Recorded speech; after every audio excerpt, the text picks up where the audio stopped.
नमस्कार, स्वागत है आपका। मैं हूं आपके साथ सपना दीपक मंदेशा। बुलेटिन का आगाज करेंगे। फरीदाबाद के सूरजकुंड में सोमवार को क्षेत्रीय परिषद की 32वीं बैठक होगी। गृह मंत्री अमित शाह बैठक को संबोधित करेंगे। इस महत्वपूर्ण बैठक में 8 राज्यों और केंद्र शासित प्रदेशों के मुख्यमंत्री, उपराज्यपाल और मुख्य सचिव भाग लेंगे। बैठक में हरियाणा, पंजाब, हिमाचल प्रदेश, राजस्थान, चंडीगढ़, दिल्ली, जम्मू कश्मीर और लद्दाख के प्रतिनिधि शामिल होंगे।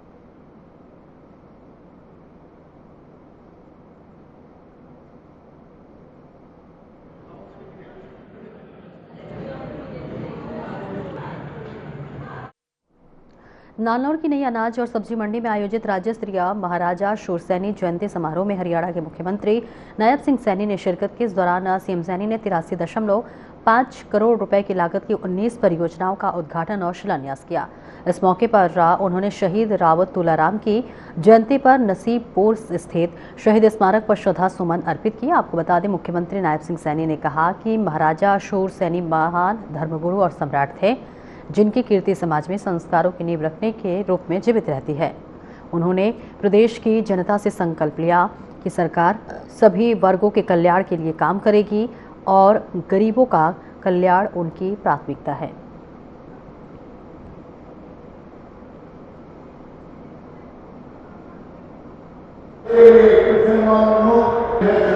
इतिहास, ये सिर्फ इतिहास में ही ये बात मिलती है, बल्कि महाभारत में भी शूरसैनी सैनियों की यश गाथा उसमें ये चलती है, गाई जाती है।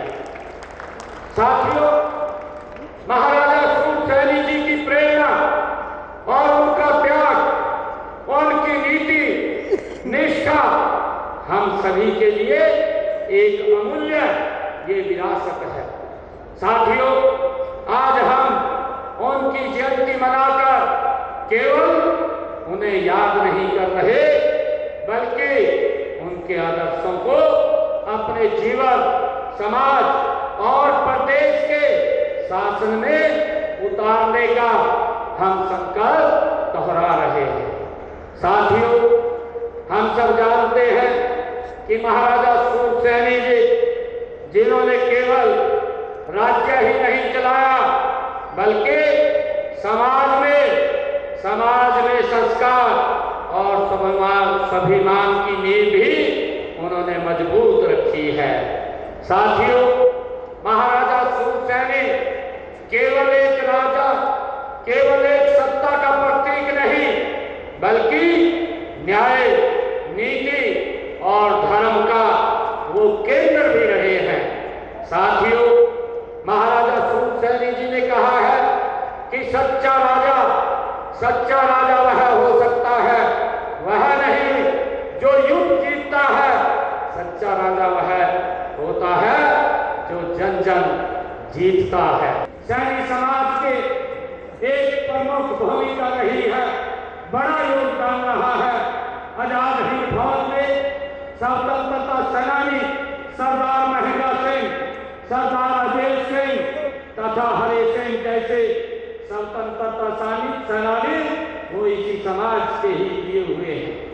साथियों, मुझे खुशी है कि हरियाणा सरकार लगातार आदरणीय नरेंद्र मोदी जी के नेतृत्व में हरियाणा प्रदेश को गति से आगे बढ़ाने का काम वो कर रही है।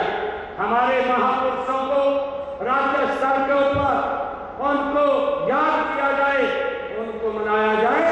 हमने हरियाणा में संत महापुरुष विचार, सम्मान एवं प्रसाद योजना के माध्यम से हम उनको याद करते हैं। साथियों, महापुरुषों द्वारा दिखाए गए मार्ग पर चलते हुए हम हरियाणवी एक की भावना से सभी वर्गों के कल्याण एवं उत्थान के लिए निरंतर हमारी सरकार काम कर रही है। सड़क का निर्माण की बात कही है, ये दोनों के दोनों कार्य ये पूरे कराए जाएंगे।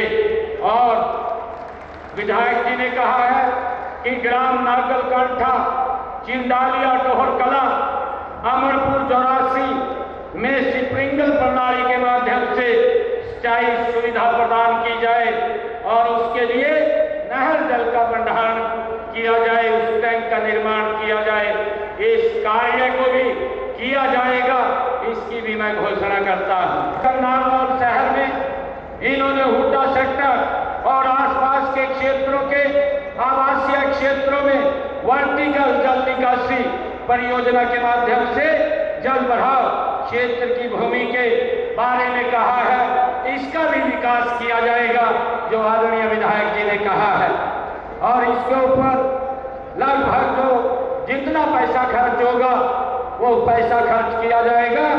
जो नारनौल की डिस्ट्रीब्यूटरी और रिमॉडलिंग है उस पे 10 करोड़ रुपए लगेंगे। Neelkanth colony, RK Puram colony, Ganesh colony, Ramnagar colony, Hiranagar और NBCC colony, Saraswati colony, employee colony extension, Dayanagar extension colony, Amritdhara colony, Ramkaran Das extension colony और रघुनाथ कॉलोनी को अप्रूव किया जाएगा। जो विधायक जी ने मांग रखी है इन 13 कॉलोनियों को अप्रूव शीघ्र किया जाएगा। और मैं नारनौल क्षेत्र के लिए जो खेत खलिहान के रास्ते हैं उनके खेत खलिहान के रास्तों के लिए 25 किलोमीटर के रास्ते बनाए जाएंगे, उसको पक्का किया जाएगा, इसकी भी मैं घोषणा करता हूँ। आप जी ने जो शब्द कहे हैं कि महर्षि चवन मेडिकल कॉलेज कोरियावास के बनने वाले सामान्य अस्पताल का नाम, उसमें जो हॉस्पिटल बनेगा उसका नाम हमारे महान शहीद राम तुलाराम जी के नाम से रखा जाएगा। बड़ी संख्या में आप पहुंचो, हार्दिक अभिनंदन।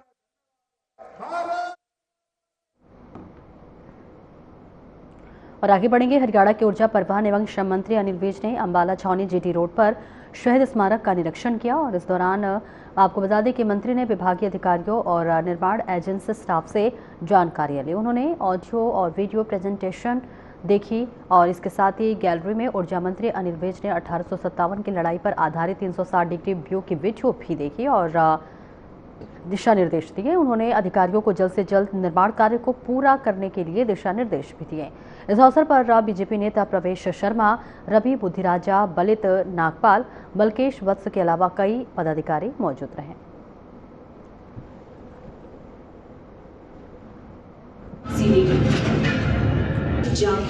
इतना अट्रैक्टिव है कि आदमी वहाँ से हिलना ही नहीं चाहता। इतना ये टेक्निकली और साइंटिफिकली, जैसे लाइट लेज़र का शो 360 डिग्री का दिखाया, बाकायदा दीवार के ऊपर आदमी चलते हुए नज़र आते हैं, घोड़े चलते हुए नज़र आते हैं, खाली दीवार के ऊपर। और ऐसे ही हर गैलरी हमारी, ये 21 गैलरियाँ हैं, इसमें हर गैलरी में एक से एक कमाल करके दिखाया है। हम कोशिश कर रहे हैं कि 25 तारीख तक ये पूरी तरह तैयार हो जाए और अगर प्रधानमंत्री जी को समय मिले तो वो इसका उद्घाटन कर दें। वो जाबाज सिपाही जिसके धर्म के साथ खिलवाड़ किया गया, गाय और सुअर की चर्बी को हाथ लगाना उसे नामंजूर था। वह उस अंग्रेज। और 6 नवंबर को यमुनानगर जिले के प्रतापनगर बस स्टैंड पर हरियाणा रोडवेज ड्राइवर की लापरवाही से हुए हादसे में एक छात्रा की मौत हो गई, जबकि 5 छात्राएं गंभीर रूप से घायल हो गईं। वहीं इस घटना को लेकर अंबाला से लोकसभा सांसद वरुण मुलाना ने पीड़ित परिवार से मिलकर सांत्वना दी और सरकार तथा परिवहन स्वास्थ्य विभाग की खामियों पर कड़ी आपत्ति जताई। उन्होंने कहा कि घायल छात्रों के समय पर एम्बुलेंस और स्ट्रेचर नहीं मिला और प्राइवेट अस्पताल में इलाज कराना पड़ा। सांसद ने कहा कि हादसे के बाद मृतक छात्रा का डेथ सर्टिफिकेट भी अभी तक नहीं मिला और इस रूट पर बसों की कमी भी गंभीर समस्या है। उन्होंने परिवहन और स्वास्थ्य विभाग के मंत्रियों से इस मुद्दे पर चर्चा करने का आश्वासन दिया।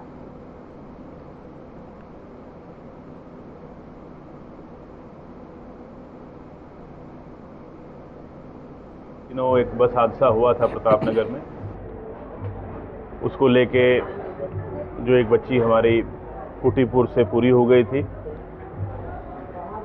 वहाँ मैं जाके आया, उस परिवार का दुख बांट के आए। और 2 बच्चियाँ जिनका ज़्यादा चोट है, एक खिजराबाद में और एक बहादुरपुर में। उन दोनों बेटियों को मैं अभी मिल के आया। जिन बच्चियों को मैं मिल के आ रहा हूँ उन्होंने अपनी आप बीती सुनाई कि जब एक्सीडेंट हो गया कोई एम्बुलेंस नहीं पहुंची। एम्बुलेंस तो आनी चाहिए, बस स्टैंड की बात है, कहीं किसी ऐसी जगह पे वो नहीं थे कि जी वहां पे एम्बुलेंस नहीं आ सकती थी। कोई एम्बुलेंस नहीं पहुंची। खुद कोई मोटरसाइकिल पे बच्चा गया है, कोई किसी की गाड़ी में गया, एम्बुलेंस नहीं आई। जब सरकारी अस्पताल में पहुंचते हैं वहां पर कहते हैं जी स्ट्रेचर भी टूटा हुआ था।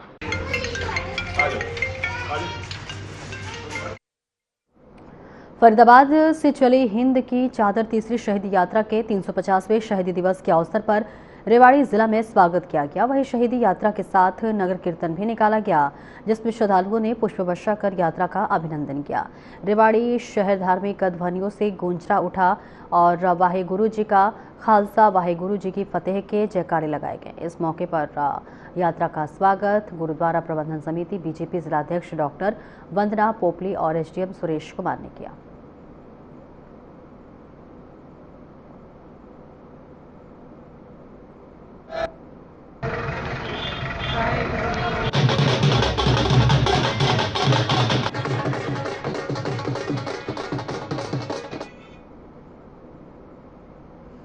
इंद्री पुलिस ने चोरी और छीना झपटी की बढ़ती वारदातों पर बड़ी कार्रवाई करते हुए 13 आरोपियों को गिरफ्तार करने में सफलता हासिल की है। आपको बता दें कि पुलिस ने इनके कब्जे से वारदातों में इस्तेमाल की गई 4 मोटरसाइकिलें, 1 चोरी की बाइक और 21,430 रुपए नगद बरामद किए हैं। डीएसपी गौतम ने प्रेस वार्ता में बताया कि गिरोह के कुछ सदस्य पुराने अपराधी हैं, जिन पर कई मुकदमे दर्ज हैं, जबकि कुछ पहली बार पुलिस गिरफ्त में आए हैं। मुख्य आरोपी योगेश निवासी नौरता पर चोरी, छीना झपटी के 9 और एक हत्या का मामला दर्ज है।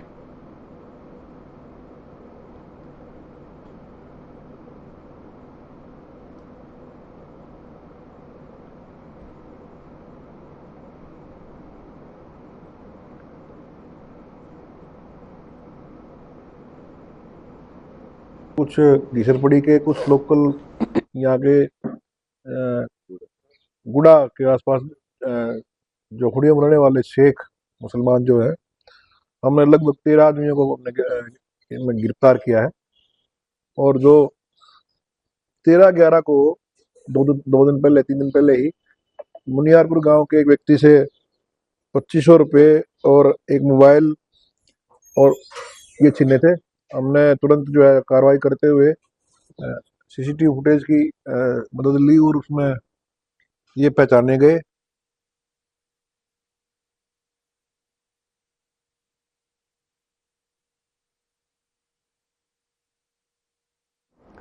जाट समाज कल्याण समिति के संघर्ष के बाद होटल के बाबरी मोड़ का नाम बदलकर महाराजा सूरजमल चौक रख दिया गया है।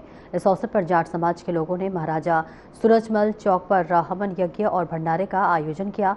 तो वहीं केंद्रीय मंत्री कृष्णपाल गुर्जर और पूर्व मंत्री हर्ष कुमार ने नारियल फोड़कर उद्घाटन किया और कहा कि महापुरुष किसी एक जाति के नहीं होते, वे सभी के होते हैं। उन्होंने ये भी आश्वासन दिया कि परशुराम चौक पर चल रहे विवाद को जल्द सुलझा लिया जाएगा और समाज ब्राह्मणों के साथ खड़ा है। इस अवसर पर चौक के नामकरण पर सभी समाज के लोगों ने खुशी जताई और सेवादारी ने परशुराम चौक का समर्थन किया।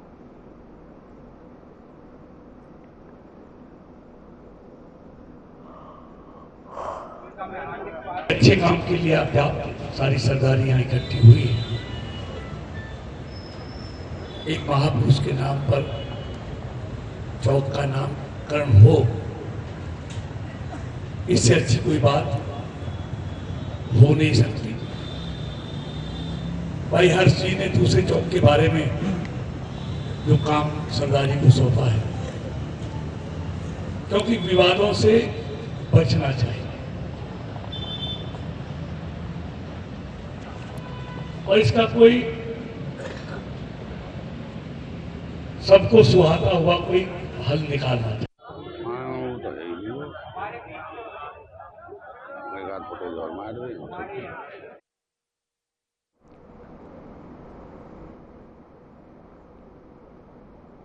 जुलाना की नई अनाज मंडी में नवनियुक्त चेयरमैन मनोज शर्मा और वाइस चेयरमैन परवीन कश्यप का शपथ ग्रहण समारोह आयोजित किया गया। समारोह में प्रदेश बीजेपी अध्यक्ष मोहनलाल बडोली ने मुख्य अतिथि के तौर पर शिरकत की। इस दौरान बडोली ने कहा कि बीजेपी की सरकार ने समाज के अंतिम पंक्ति के व्यक्ति की चिंता की है और तीसरी बार हरियाणा में सरकार बनाई है।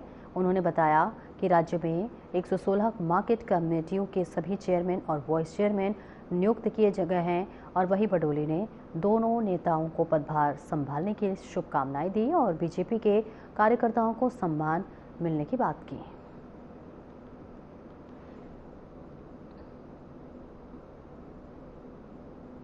सभी से निवेदन है अपना बड़ा खुशी का माहौल है।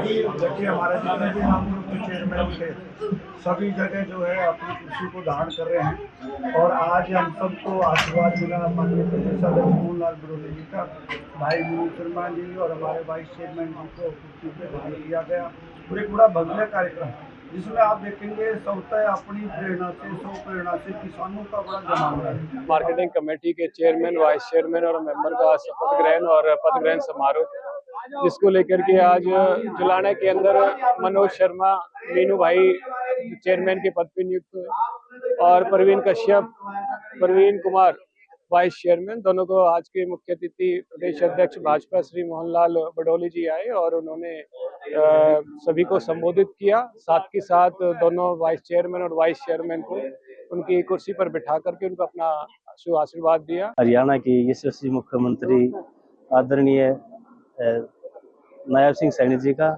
और प्रदेश के अध्यक्ष आदरणीय मोहनलाल बडोली जी का, कैप्टन योगेश बैरागी जी का और तजेंद्र टोन जी का बहुत बहुत धन्यवाद करता हूँ, जिन्होंने छोटे से कार्यकर्ता को मार्केट कमेटी का चेयरमैन नियुक्त होने पर मुझ पर ये विश्वास जताया है। ये मार्केट कमेटी जुलाना का तो चेयरमैन और वाइस चेयरमैन की जिम्मेवारी जी ऐसे भारतीय जनता पार्टी के कार्यकर्ताओं को मिली है और ये कई पीढ़ियों के बलिदान के बाद ये हरियाणा में तीसरी बार भारतीय जनता पार्टी की सरकार।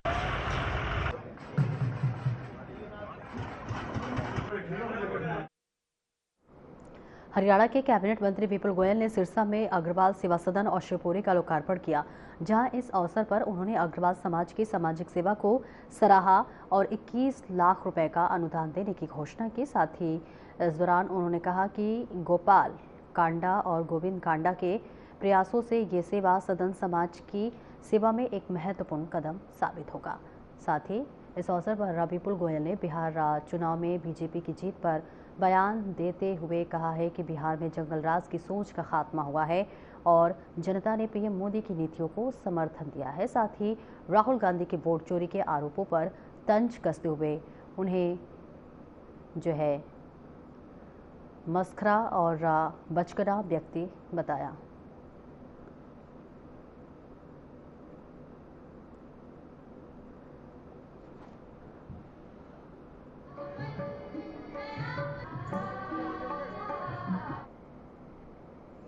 आगे बढ़ेंगे, जहां पर अंबाला से सांसद वरुण मुलाना ने यमुनानगर में कई कार्यक्रमों में हिस्सा लिया। कई मुद्दों को लेकर सरकार पर निशाना साधा। उन्होंने कहा कि हरियाणा सरकार लाडो लक्ष्मी योजना को लागू कर अब पीछे हट रही है। अब वे 2 किस्तों में महिलाओं के खाते में पैसे डालने की बात कर रहे हैं। उन्होंने सरकार से सवाल पूछते हुए कहा कि बीजेपी के घोषणा पत्र में तब तो ऐसी कोई शर्तें नहीं थी। इसके साथ ही उन्होंने कई मुद्दों को लेकर सरकार से सवाल भी किया।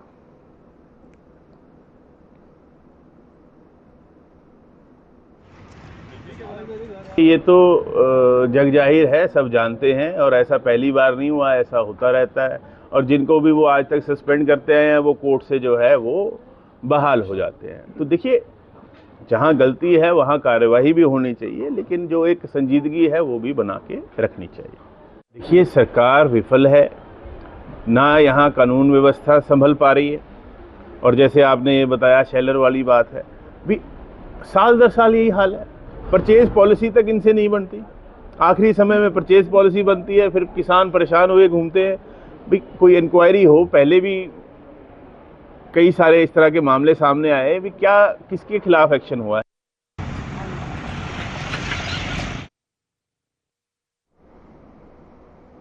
और आगे बढ़ेंगे हरियाणा के रेवाड़ी जिले के धारूहेड़ा स्थित संतोष कॉलोनी में उस समय हड़कंप मच गया जब एक दूर कमरे में पति पत्नी का फंदे से लटका शव मिला। तो वही घटना की सूचना पर पहुंची पुलिस को मौके से एक सुसाइड नोट भी बरामद हुआ। आपको बताते चले कि मृतकों की पहचान 26 वर्षीय राजकुमार और उनकी पत्नी हाली के रूप में हुई है, जिस पर और जानकारी देते हुए मृतक राजकुमार के भाई महेंद्र ने बताया कि दोनों ने साल 2020 में प्रेम विवाह किया था और करीब 5 साल पहले वे रोजगार की तलाश में धारूहेड़ा आए थे और यहां पर एक निजी कंपनी में कार्यरत थे। वही अब पुलिस मामले की जांच कर रही है।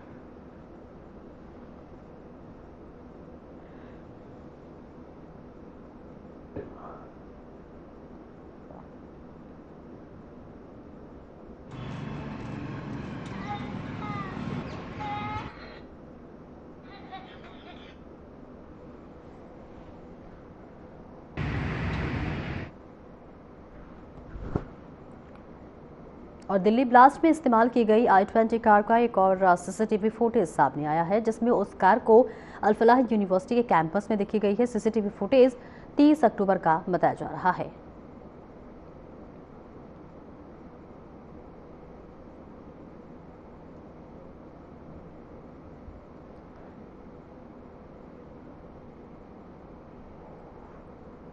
यमुनानगर में एक प्रेमी जोड़ी ने नहर में छलांग लगाकर आत्महत्या कर ली। जानकारी के मुताबिक दोनों पिछले 2 दिनों से घर से लापता थे।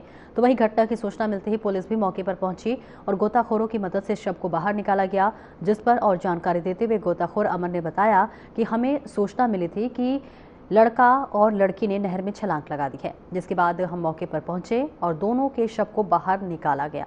साथ ही आपको बता दें कि इस दौरान थाना प्रभारी नरसिंह ने कहा कि 2 दिन पहले हमारे पास दोनों के लापता होने की शिकायत आई थी। फिलहाल शव को पोस्टमार्टम के लिए मोर्चरी में भेज दिया गया है और परिजनों की शिकायत पर पुलिस ने आगे की कार्रवाई शुरू कर दी है।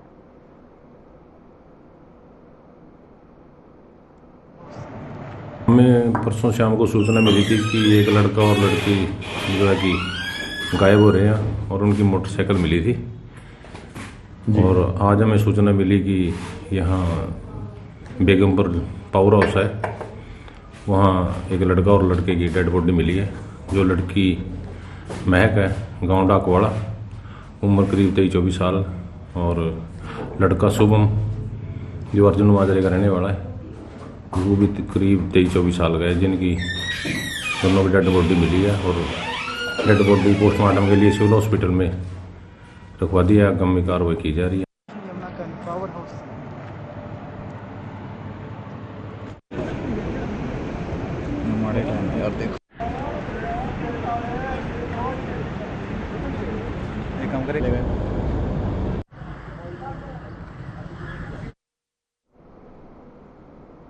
फिलहाल इस बुलेटिन में इतना ही। नमस्कार।